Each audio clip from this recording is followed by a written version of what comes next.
Today's guest is Peggy Cornett, a longtime steward of the gardens at Monticello. When we think about history, we often think about documents, letters, and artifacts preserved in museums and archives. But some of the most revealing records of the past are living things. Gardens preserve stories of beauty, taste, curiosity, labor, and daily life, stories that aren't always written down. In her new book, Thomas Jefferson's Flowers, Peggy uses the gardens at Monticello as a window into history, exploring the remarkable variety of flowers Jefferson cultivated and the people, ideas, and global exchanges that shaped one of America's most influential landscapes. We explore how landscapes function as living historical texts, what historic landscapes can teach us about the lives that came before us, and what we can learn when we begin to read a garden the way we might read an archive. Here's my conversation with Peggy Cornett. Welcome to Grandma's Silver, where tradition meets today.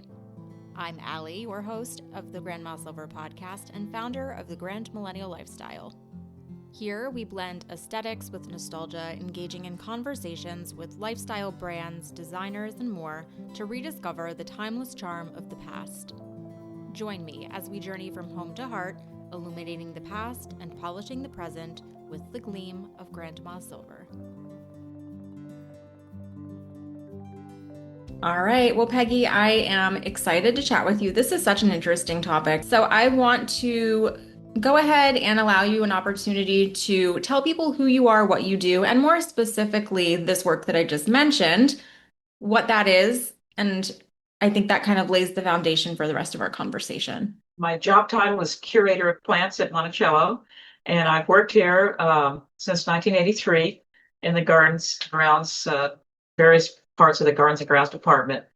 I've been a director of the Center for Historic Plants for 17 years, and this is a program that's involved with collecting and preserving historic plant varieties and propagating them and educating the public about the importance of garden history. That's kind of been the focus of my life career, really, is studying plants in history as they relate to individuals, to gardens. When I was in graduate school, I studied my thesis on annual flowers during the 19th century. And so I've kind of carried that on throughout my career here at Monticello.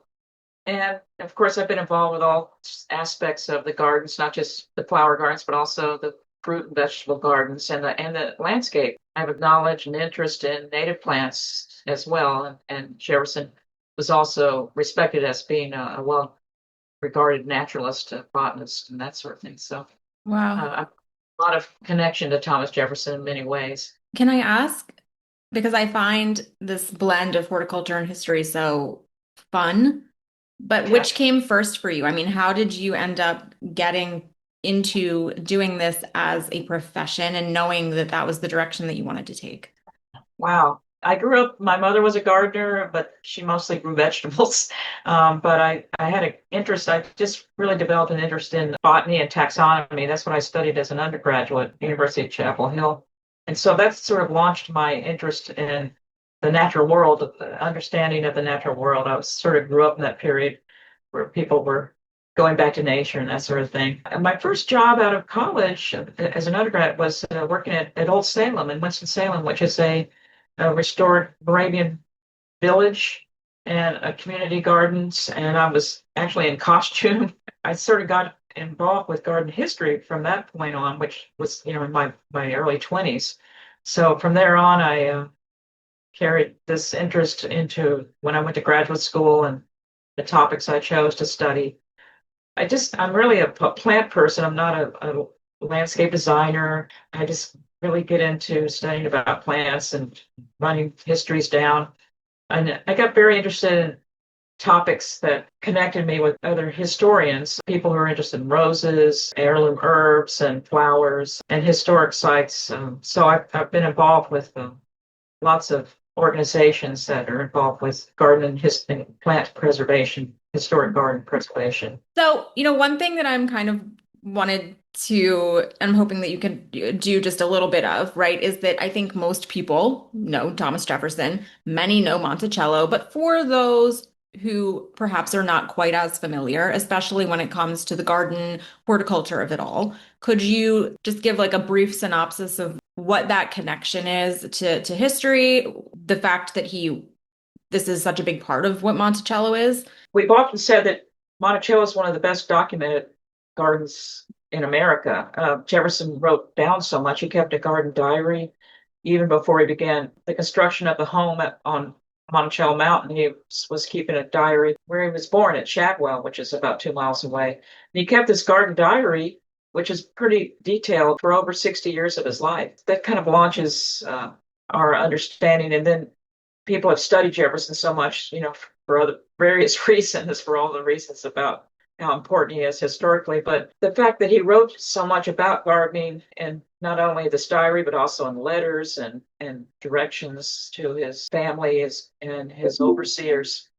And so it was just a really intrinsic part of how he saw the world. He was so interested in nature. I mean, he was just had a real keen observation of the natural world and studied his native plants, native flora. And then he was sharing plants with people throughout his lifetime. He was so eager to introduce new plants to agriculture, but also to share our native trees and flowers with his friends in Europe. Just had great associations with some of the early botanists that we so admire, the Bartrams, Bernard McMahon, and various individuals who were the big names in gardening during the 18th and 19th centuries. So he was just living in a remarkable time when people wrote a lot down, took their time, and observed nature in a more detailed way.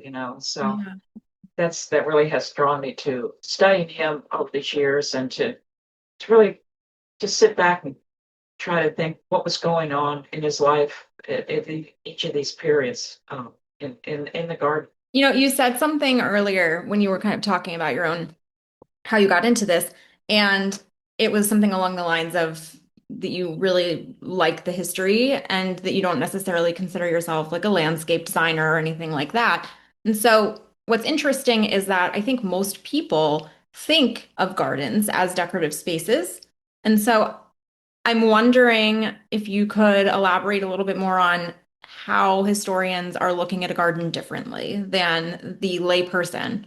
Especially here at Monticello, it's hard to do anything without first having the landscape studied and observed, explored by the archaeology. Mm. So we kind of work hand in hand with archaeological excavations. And even though Jefferson wrote so much down, it didn't explain everything. And some things he seemed to have done, but maybe he didn't. And so the archaeologists really helped to determine how we restore a landscape. That's something that's quite different from just a general home gardener and that sort of thing. It's also just observations of the landscape. Sometimes there are plants that have naturalized in the landscape that obviously were not native, and they're not connected with the current resident or that sort of thing. So, like, we have plants at Monticello that have naturalized that we probably date back to Jefferson's time period. Wow. Plants like the Chinese blackberry lily, which is really an iris that's from China, but Jefferson documented growing it, and it has naturalized in the landscape.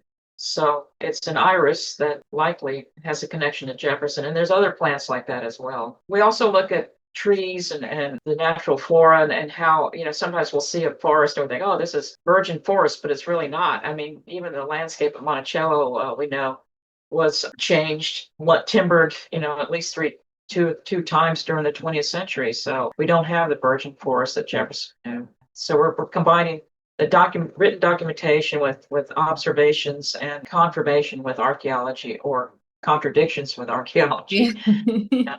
Speaking of written documentation, one thing that I was curious about, especially when you said that you've now been, I think you said at Monticello's for several decades now. In getting to the book, Thomas Jefferson's Flowers, did your decades of work prompt the idea, or did you want to explore and research a specific area that perhaps your work wasn't necessarily addressed? I mean, I don't know like which one came first, I guess is maybe the question I'm trying to ask. Like where does the book come into all of this? That's a great question, because the The Garden Club of Virginia restored the gardens back in the late 1930s. It was completed in 1941. And one of the botanists who was, I guess, hired or he was part of the scholarship behind the restoration was a man named Edwin Betts.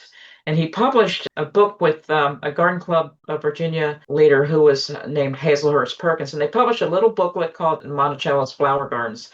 And it was just a booklet, basically back in the 40s. And but he also went ahead and published a giant book. It's Thomas Jefferson's Garden Book, which is like 600 pages. I'll show you. Oh This my is kind gosh. of our Bible. And this is what he published back in the 40s.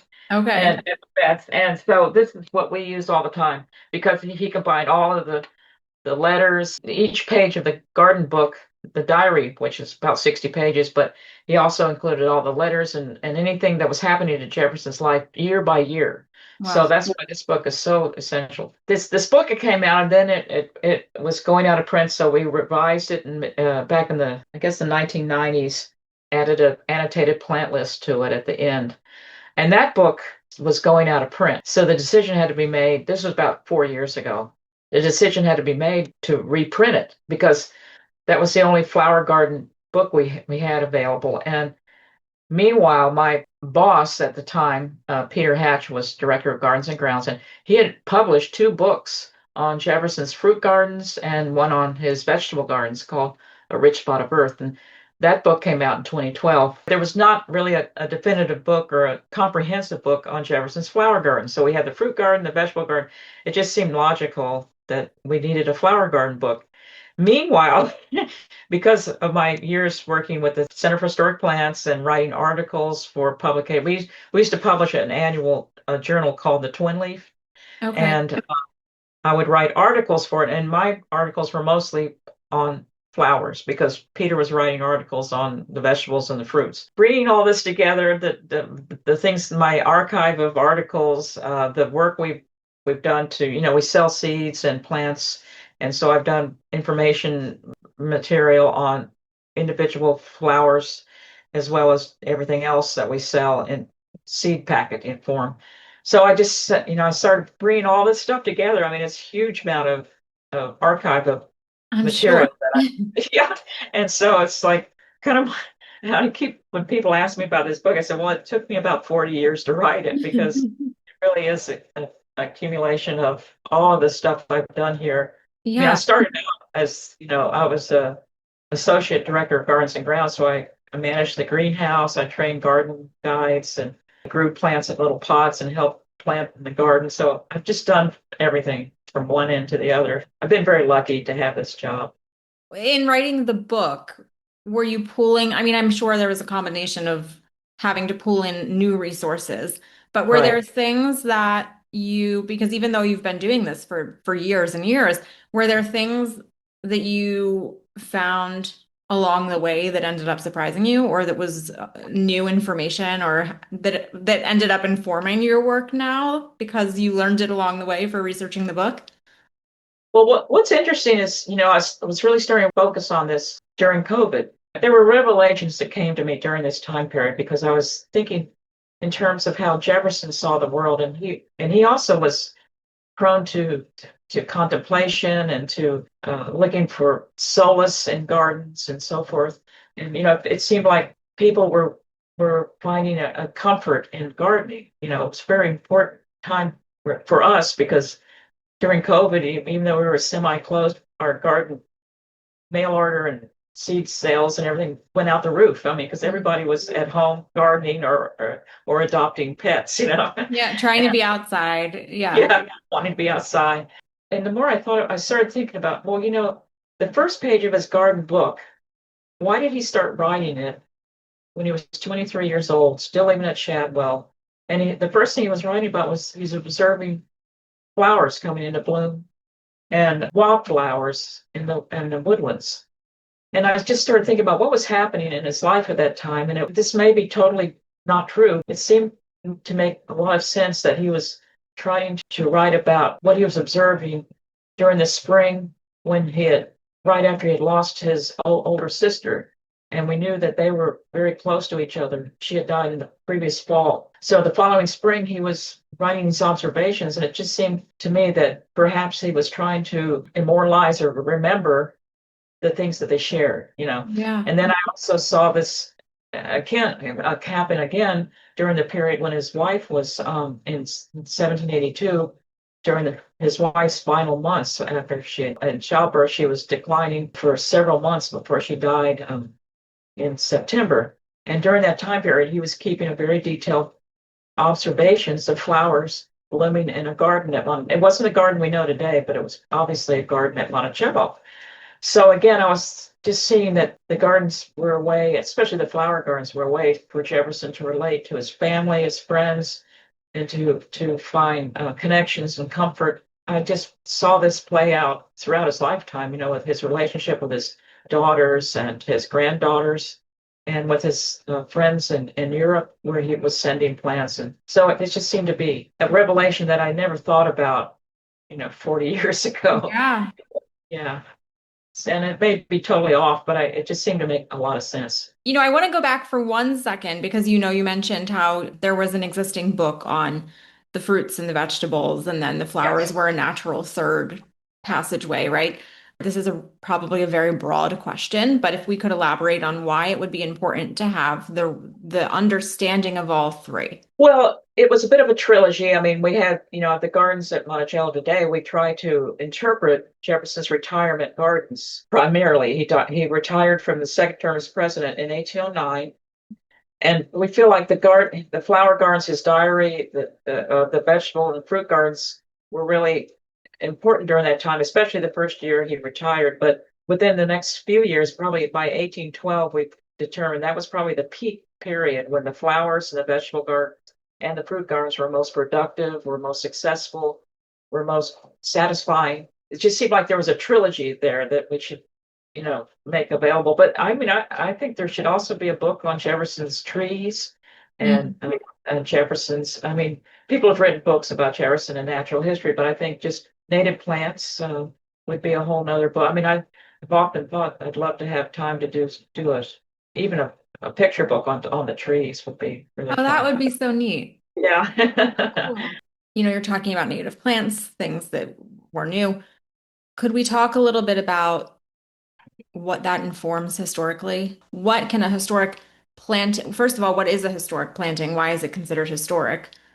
And what is it telling us about not just Jefferson, but the past?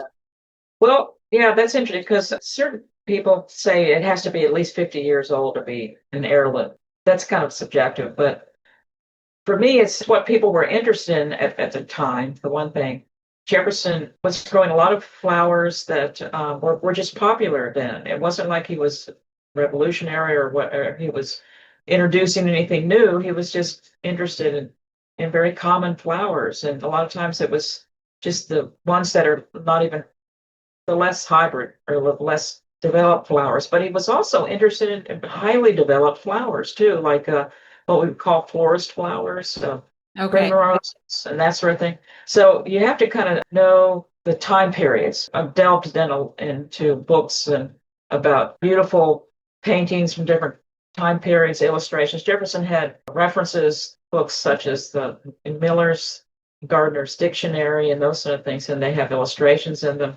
So they studied and were aware of plants that were available in each time period. And so I don't know, it's just like I can look at a garden that has a modern petunia or a modern impatiens, and I would know that they weren't even introduced during Jefferson's lifetime, So it sort of becomes something you learn over time, I guess, that something is a historic variety. So I talk about that a lot in the book. I don't always just stick to Thomas Jefferson. About half of the book is an annotated plant list, and so I'll talk about the history of hollyhocks, for example, and how over time they were always considered old-fashioned, even back in the 1700s, all the way to now. We think of hollyhocks as being one of the old-fashioned flowers, but they were pretty much the same as they were, 200 years ago. Jefferson was very interested in tulips, though. That was a big deal, even going back to the 1600s. But even by Jefferson's time, people were still interested in these very flamboyant,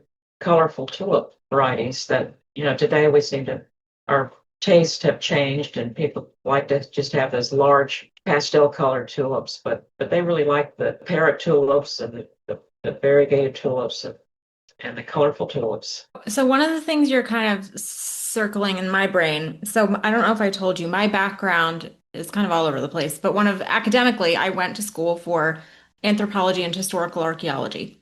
Okay. One of the things archaeologically, I'm always so interested in how it tells you about how people lived. I really don't know about garden history, and so I'm curious, are you looking for the same things? It's good to just know what was available for one thing. For example, like if you look at roses, they really started to evolve during the 19th century after the roses from China were introduced to the West. So before that time, people were knew roses as mostly big shrubs that bloomed in the spring, and then that was it. So that we think of the European roses that are beautiful all through the spring, but then they're just a bush the rest of the year. But then when roses came from China, they were ever blooming. They repeat blooms throughout the season. So they just brought a whole nother element to hybridization. Some plants are just really complex. I mean, there are some roses you see today just have their heritage. It has all kinds of genetic background to them. And with our archaeology department here, that they study things like phytoliths and pollen analysis. So they're kind of looking at things like what were the grasses like, the native grasses. So you do kind of have to know what the native flora was like and how it interfaced with gardens and how cultivated plants. We do talk, we were trying to really reveal a lot about not just Jefferson and, but the entire scene, the entire picture. I mean, Jefferson's family, but also the enslaved community that lived here and what their association and how they interfaced with the gardens. And I tried to find a lot, I especially looked into several individuals that we know more about who were the main gardeners with Jefferson in the flower gardens for a man named Wormley Hughes, and there were certainly many others who were involved with the gardens as well. But it's just something important to realize that it wasn't just Jefferson going out digging a hole, putting a flower in the bed or something, or even his grandchildren. I mean, it was this community that lived here, and we don't know a whole lot about them, but we're trying. We reveal more and more over time. I was curious about that because I know not tons of knowledge, but I have an understanding that a lot of our foodways were influenced by the enslaved. And so I was curious if any of that plant knowledge, if there is any documentation or thought that perhaps the enslaved that were there. Well, like for example, with the enslaved gardener Wormley Hughes, we think he was actually trained by a Scottish trained horticulture, a gardener. He had a knowledge and I think an understanding of just how to plant, not just flowers, but the trees and he did a lot of planting in the nursery, of seeds and that sort of thing of trees that were brought in. So Jefferson really relied on him and trusted his knowledge, but it's not written down. We don't know a whole lot about him, but what we do know is from Monticello has had an ongoing program called Getting Word, where they've been interviewing descendants of the enslaved who lived here at Monticello. Hmm. And it's especially from the Hughes family. What it revealed, and I kind of in the book with it, is that they were surprised to know that their ancestor was the main gardener, and especially in the flower gardens. And one of the descendants said that when they came to Monticello, they recognized the same flowers their Aunt Ethel grew in her garden, here in Virginia. So, in other words, it was something passed down, an intrinsic knowledge, and certainly wasn't the same seeds brought back from Jefferson's time period, but it was the same kind of plants. And she said she just saw the same flowers in his aunt's garden here at Monticello, which I think is a really lovely kind of image. Obviously, archives are super invaluable.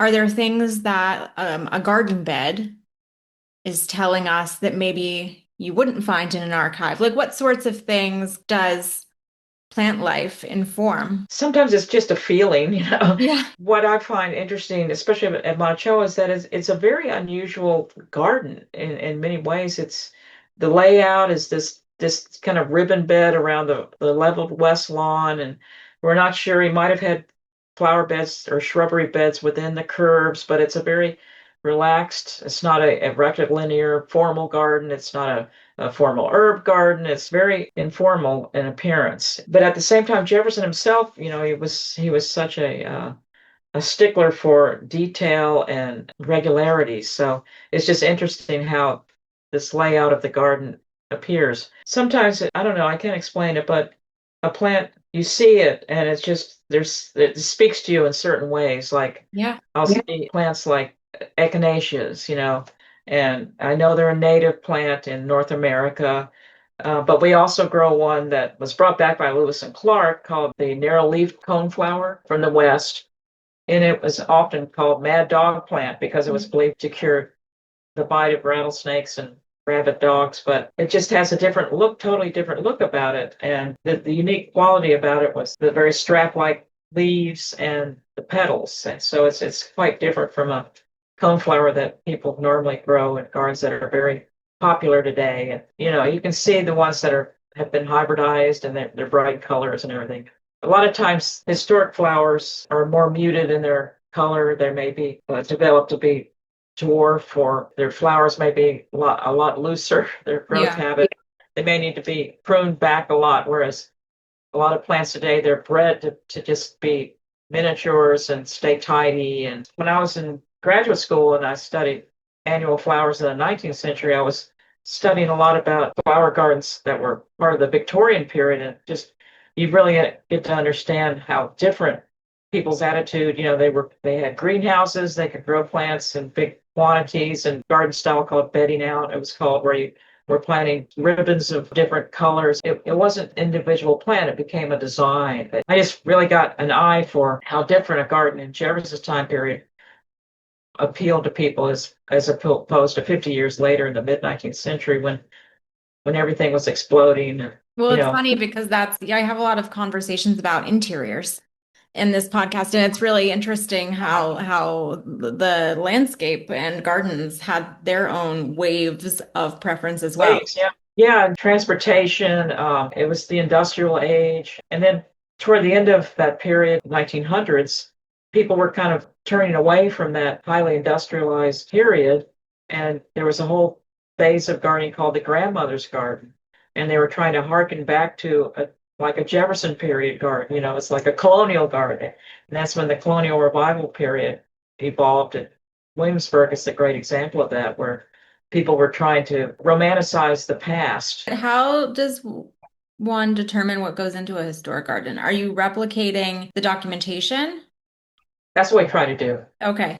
as much as we can. I mean, Jefferson wrote a lot down, and he didn't say exactly where. Well, in some cases, he did say where flowers were to be planted for the first year. I mean, he had a drawing of. He was still president at the time, but he was making sketches of what he wanted his flower gardens to look like. He had oval flower beds around the house. You might have remembered seeing those when you came. And that first year, it just seemed like he wanted one plant per bed. So he was very specific about what he wanted. He wanted some dianthus to be planted across the front of the house, the east front.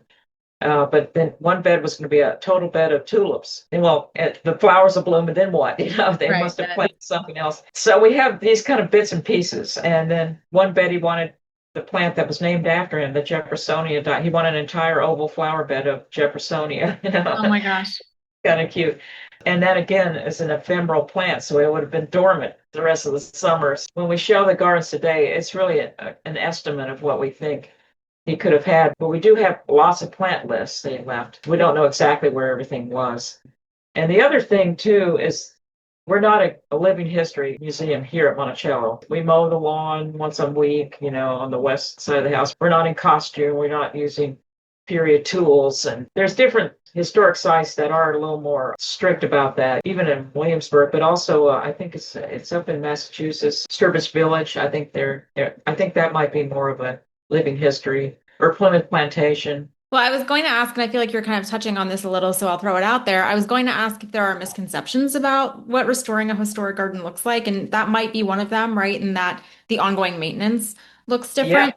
But huge. are there other things that people really don't know? I mean, I feel like it's one of those topics where you either know it or you don't. So that's part of it. But are there are there misconceptions about what this looks like in practice?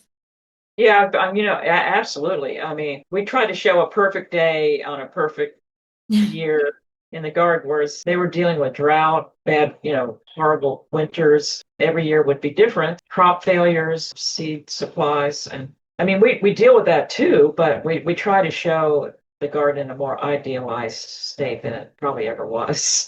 Yeah. Could you talk me through like a little bit of what you do in a day? The weather determines everything, I think. You get up in the morning, you look at what the day's going to be like, for one thing. The gardeners are busy all year. I mean, especially here in Virginia. I mean, you can get out there and work in the garden year round, basically. And even when the soil is frozen or that sort of thing, there's just a lot of work you could be doing outside. But when the weather's really bad, the other part of what we do here is we save seed, and Mm. that so over the winter, seed has to be cleaned and stored properly and packaged. So it's sort of a cottage industry going on here. And then, of course, we have greenhouses where we're growing crops for planting out in the spring. A year-round thing. I mean, you think, oh, I'm going to catch up in the winter. Well, you never do. You never catch up. Fall or early spring to plant, woody plants, shrubs, and or to redo beds, dig them out, and start over again. We're talking weather, seasons. So, one of the other things I was kind of curious about was how that cyclical nature impacted life in the past. Does he talk about that? Was that something I mean, I have to imagine the diaries talk a little bit about what life looked like. He kept a weather diary. He kept simultaneous diaries, So he Wow. kept a weather diary for many years, and he would measure the temperature first thing in the morning and then mid-afternoon every day, which is a valuable resource. And we learned a lot about how temperatures would get up in the 90s, but not for the extended amount of time that they are now. We're definitely going into a hotter period. But there were years where they had droughts, but also too much rain. Too much rain can really hamper your ability to save seed in the fall. A lot of things will rot in the ground and that sort of thing. So that dictated a lot, and that comes up a lot in the diaries as well. I know you mentioned that, especially now, it's warmer than it was in the past. But have you found that there's alignment with when perhaps he is saying the tulips are blooming or, the weather is temperate right now? Are you seeing any alignment where you're kind of waiting for that same trajectory? Are you monitoring that? Like, is that part of your role to monitor if there's an alignment there? Wish we did more of that, really. I know some people have studied Jefferson's weather diaries and compared them. Even since the time I've been here, it's been warming. The last few years is noticeably longer periods above 90, 95 degrees for a Yeah. whole month, which is unusual. Yeah. It's making our life harder. Plus, we're dealing with new insects, the emerald ash borer and the spotted lanternfly, and new diseases and pests and things that Jefferson didn't have to deal with as much. So, On the reverse side of that, are there bugs or are there things that are mentioned and you're like, I don't even know, I never saw one of those in my life. Do you come across that or not really? Is it more so that now we have new things, not so much that we've lost things? well, that's true. I mean, we have tomatoes that are blight resistant and flowers that are like there was a disease called aster yellows that evolved in the early 20th century, was wiping out Calliста, the China asters, and people couldn't grow them anymore. But now they have varieties that are resistant to that. Jefferson dealt with he was trying to grow wheat as a cash crop for many years, and he was invaded by this Hessian fly that was demolishing his wheat crops. So they had certain invasions of problems that we don't really experience. I think we do have to deal a lot more with more troubling things like this latest thing about beech leaf nematode that's wiping out our beech trees. And, we lost the chestnut, the American chestnut. That was an important tree here in the forest at Monticello. Jefferson talked about the American chestnut. The wood was used to build the fences and a lot of the wood in the house was the American chestnut that's no longer with us. So One of the things, you talked at the top of our conversation about sort of how his flowers were really a connector for him to the people that he cared about and that were in his life. Something I don't know that we really touched on is why horticulture was something he was so passionate about. flowers, especially, I think, as I mentioned, were kind of a connection with the female side of Jefferson. I mean, with his family, his his sister, his wife, his children, his grandchildren. I talk a lot in the book, a big section on fragrance and memory and how fragrant flowers were so important. Plants were chosen for their fragrance just as much as for their beauty. Those are qualities that we don't really think about as much nowadays because we're mostly looking at the big, beautiful, colorful flower, and Yeah. Jefferson's just as happy to have a fragrant flower as a beautiful flower. Gardening, farming, agriculture, landscape design, it was just more of a forefront of interest during the Enlightenment period. I mean, Jefferson was a member of the American Philosophical Society, which promoted the ideals of the Enlightenment of looking for science to explain rather than magic and so forth. And so looked at the natural world in those terms. And so, farming and gardening and flower gardening as well as landscape, this was just seemed to be a natural. It wasn't just Jefferson. I mean, Washington, Madison, they all had flower gardens and vegetable gardens, and they talked about it in letters, and it was just a topic, and I guess nowadays we have much more interest in us, when we're on Facebook and that sort of thing. But this was just something they would talk about in letters and in their conversations. I talk a lot about tradition here and legacy. Why is it important for us to keep understanding plant life? It really tells us the fuller picture of a person when you know what they were really observing, interested, connecting to day by day. I mean, it's sort of we can look at these ideals, life, liberty. But I mean, this was talk about the pursuit of happiness. That's what this was all about. The pursuit of beauty and nature and enjoyment and preservation. So these are things that explain someone on a more intimate level rather than just thinking about the big words they say that inspire us as a country. But when we just think about, Jefferson said that, there's not a sprig of grass that shoots uninteresting to me. He was just observing nature and it was bringing real joy to him. This is probably like asking you your favorite child, but do you have, I know you said you really are partial to, I think native plants is a passion of yours. Yeah. Do you have a general favorite plant and then something that you're partial to at Monticello or that you even find really interesting to study? It just changes with the season in many ways. I mean, I do love the wildflowers in the spring, Virginia bluebell, bloodroot, native honeysuckles, the iris. This time of year, I love peonies, roses. I really like flowers that people don't grow that much anymore, like the biennials, the sweet William and Canterbury bells. The cover of the book are the Canterbury bells. And I love annuals, of course. I studied them in graduate school, so I globe amaranth and the marigolds and just the simple annuals that are popular in the gardens today. People love to see them in the garden. Yeah, it's hard for me to pin that down. I'm sure I kind of knew that was. People have asked me that a lot. I really need to come up with a good answer. I know when I was in graduate school, there was a trick question when I was being interviewed, and the question was, "What's your favorite flower?" And they were wanting me to say something real obscure. And then the next question was, well, what family it is, and so forth. And the only thing that came to mind was sunflower. And so obviously it's an aster family. It was the easiest thing in the world to answer all these questions that really. So I was so glad That worked out nicely. It was great. Yeah. Oh, that's funny. So I want to make sure that we talk for a moment about where people can find the book, how they can grab it, because obviously it's chock full of all sorts of fun information and history. Well, it was published by the University of Virginia Press, UVA Press.